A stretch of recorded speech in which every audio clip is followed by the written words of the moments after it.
Good morning dear student. आज हम पढ़ने जा रहे हैं क्लास 8 का फर्स्ट चैप्टर, जिसका नाम है परिमेय संख्या। परिमेय संख्या होती क्या है, उससे पहले हम कुछ और संख्या जान लेते हैं। जैसे प्राकृत संख्या किसे कहते हैं, जो 1 2 3 ऐसे करके अनंत तक जाती है, एक से स्टार्ट होती है और अनंत तक जाती है, उसे प्राकृत संख्या कहते हैं। पूर्ण संख्या जिसे हम W से डिनोट करते हैं, वो उसमें कौन कौन सी संख्या आती है, जो 0 से स्टार्ट होती है। याद रख लिए, 0 से स्टार्ट होगी। कितनी, कहाँ से स्टार्ट होगी? 0 से। प्राकृत संख्या 1 से स्टार्ट होगी और पूर्ण संख्या कहाँ से स्टार्ट होगी? 0 से, बराबर। और परिमेय संख्या होती क्या है? A और B के फॉर्म में होती है, जिसमें अंश और हर दोनों ही दिए गए हो, जिसमें अंश में कोई भी संख्या हो सकती है, बराबर है, पूर्णांक संख्या हो सकती है,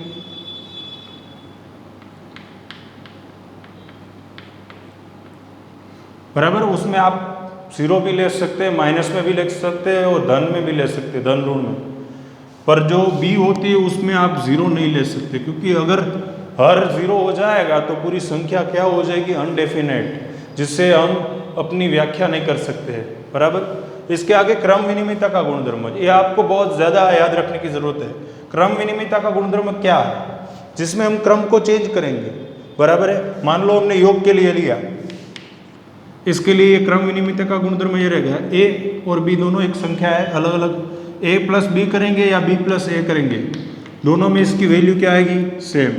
फॉर एग्जाम्पल 3 प्लस 4 क्या होता है? 7। 4 प्लस 3 क्या होता है? 7। दोनों की आप आंसर देख लीजिए, दोनों का क्या आएगा? सेम। इसलिए योग के लिए क्रम विनिमयता का गुणधर्म वैलिड है, लागू होता है। और ये व्यवकलन यानी कि घटाना, तो घटाने में ये गुणधर्म लागू नहीं होगा। एग्जाम्पल देता हूं मैं आपको। 5 में से आप 3 घटाएंगे तो आपके 2 आएंगे, 3 में से 5 घटाएंगे तो -2 आएंगे। क्या आएंगे? तो इसकी वैल्यू देखिए आप, 2 और -2 दोनों सेम नहीं है, तो ये सेम होगा नहीं। इसके लिए क्रम विनिमयता का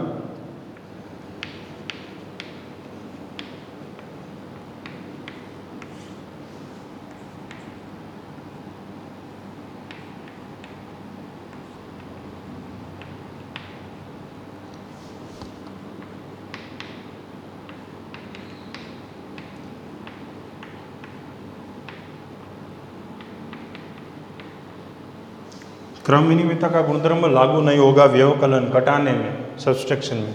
गुणन में लागू होगा। देखिए, A से B को गुणा करिए या B से A को गुणा करिए, दोनों में आंसर आपको सेम मिलेगा। 3 से 4 को किया, 4 से 3 को किया, दोनों की वैल्यू आपको क्या मिलेगी? 12। तो इसके लिए ये लागू पड़ेगा। ये गुणन के लिए क्रम विनिमयता का नियम लागू होता है। भाग के लिए, तो भाग में आप देखिए, 4 से 2 को डिवाइड करें और 2 से 4 को डिवाइड करें। मैंने क्या किया, इसमें क्या कर दिया? क्रम चेंज कर दिया, बराबर है, आगे पीछे कर दिया। तो 4 को 2 से डिवाइड करेंगे, भागेंगे, उसका भाग करेंगे तो 2 मिलेगा, 2 दूनी 4। और 2 को 4 से डिवाइड करेंगे तो 1 दूनी ऐसे बचेगा 0.5।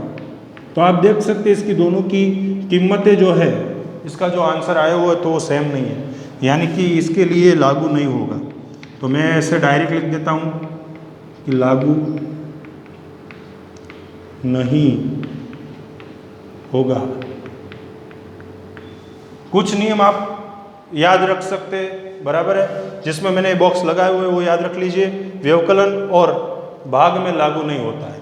अभी साहचर्य का गुणधर्म सीखने से पहले मैं कुछ आपको सिखाना चाहता हूँ कि प्लस वाली संख्या हो और माइनस वाली संख्या हो तो ये इसका आंसर प्लस में आएगा। माइनस वाली संख्या हो और प्लस वाली संख्या हो तो इसका आंसर क्या आएगा? माइनस। घटाना पड़ेगा आपको, बराबर है। और दोनों ही प्लस हो तो इनको दोनों को आपको जोड़ना है, बराबर। दोनों ही माइनस हो तो इसको आपको क्या करना है? जोड़ना है। दोनों ही माइनस या दोनों ही प्लस हो तो जोड़ना है। एक प्लस या और एक माइनस हो तो आपको घटाना है, बराबर है। क्या करना है? घटाना है, सॉरी। वैसे इक्वल टू में होता है, किसी संख्या गुणी हुई संख्या हो, इक्वल टू के उस और ले जानी हो हमें, तो क्या हो जाएगी? भाग में चली जाएगी। और भाग में कोई संख्या है तो उस ओर जाएगी तो क्या हो जाएगी? गुणन में चली जाएगी, बराबर है। और प्लस में कोई संख्या होगी तो इक्वल टू बराबर के उस ओर जाएगी तो क्या हो जाएगी माइनस। माइनस में कोई संख्या है इक्वल टू के उस ओर जाएगी, बराबर के उस ओर जाएगी तो क्या हो जाएगी धन संख्या। उसका क्या करेंगे हम एडिशन करेंगे, जोड़ देंगे। तो ये नियम आपको बेसिक से रूल्स है जो आपको याद रखने हैं, और आप जितने भी मैथ्स पढ़ेंगे जितने भी बड़े क्लास तक वो आपको ये रूल्स फॉलो करने ही करने हैं। सहचार्य का गुणधर्म, इसमें क्या होता है ग्रुप्स होता है, आपको ग्रुप बनाने हैं। जैसे देखिए मैं इसमें इसका गुणधर्म लिख देता हूँ a प्लस बी प्लस सी, तीनों संख्या है। मैं पहले b प्लस सी करता हूँ, बराबर है। और इसमें क्या कर रहा हूँ मैं a प्लस बी, पहले इन दोनों का सम करता हूँ, इसमें पहले इन दोनों का सम करता हूँ, बाद में इसमें जोड़ता हूँ। For example 3 plus 4 plus 5, 3 plus 4 plus 5। अब देखिए मैंने ये दोनों को जोड़ दिया तो क्या हो जाएगा 9 और 3 12 हो गए।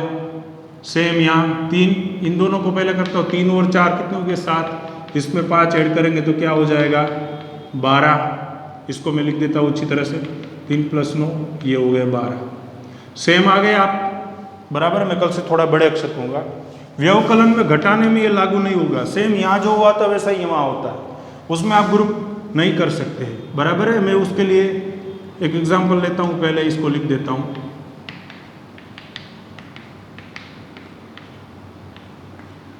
लागू नहीं होता, इसको नॉट इक्वल टू होते, दोनों इक्वल नहीं होते।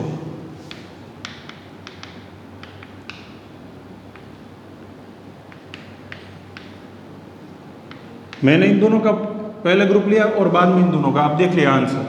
3 में से 2 में से 1 जाएगा तो 1 बचेगा, 3 में से 2 जाएंगे तो 1, और 1 में से 1। इन दोनों का आप क्या करेंगे, एक प्लस वाली संख्या और एक माइनस वाली, मैंने आपको सिखाया एक प्लस वाली और एक माइनस वाली हो तो उसमें आपको घटाना है। 3 में से 1 जाएगा तो क्या बचेगा 2, 3 तो प्लस है, इसके आगे कोई साइन लगेगा नहीं, और प्लस ही होगा। सेम 1 में से 1 जाएगा तो 0। तो आप देख लीजिए ये आंसर सेम नहीं आया, इसीलिए व्यवकलन में यह नियम लागू होता नहीं है। सेम गुणन में देखिए आप, गुणन में लागू होगा। देखिए a, b और c तीनों संख्या है, पिछले 2 और अगले 2 का हमने क्या बना दिया, सहचार्य कर दिया, ग्रुप्स बना दिए। तो 3 गुना 4 गुना 5, 3 गुना 4 गुना 5, तो इन दोनों में अगले पिछले 2 और इसमें अगले 2 का ग्रुप बनाते हैं, हम सहचार्य करते हैं। तो 4 पंजा 20 होता है, तो 30 को 20 से गुणा करेंगे, 4 तिया 12 होता है, इसको 5 से 20 तिया कितना होता है 60, 12 पंजा क्या होता है 60। तो इसको देखिए ये दोनों क्या है सेम, इसीलिए ये गुणधर्म लागू होता है। इसमें गुणन में सहचार्य का गुणधर्म लागू होता है, व्यवकलन में दोनों ही गुणधर्म लागू नहीं होते, क्रम विनिमय और सहचार्य दोनों का। भाग में सेम यहाँ लागू नहीं होगा।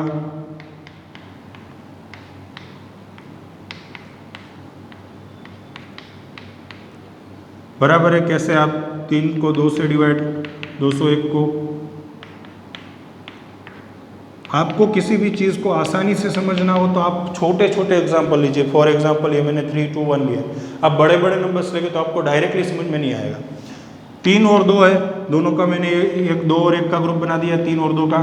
तो आप देखिए 3 2 2 को 1 से डिवाइड करेंगे तो भी 2 आएगा, 3 को 2 से डिवाइड करेंगे क्या आएगा 3/2। भाग का क्या हो गया, गुणा कर दिए हम। कैसे, ये भाग में है तो नीचे जाएगा तो ऊपर 1 रहेगा नीचे 1।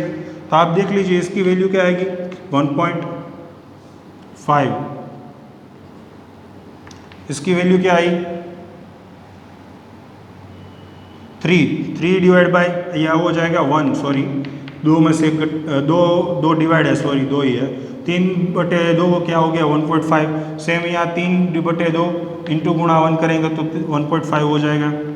तो इसमें लागू होता नहीं है, फिर भी यहाँ लागू हुआ। मैंने एग्जाम्पल क्या लिया, छोटा एग्जाम्पल लिया, आपको इसको बड़ा एग्जाम्पल लेके करना है और मुझे ये साबित कर दिखाना है कि सर आपने ये जो एग्जाम्पल लिया उसको ऐसा लागू नहीं होता है।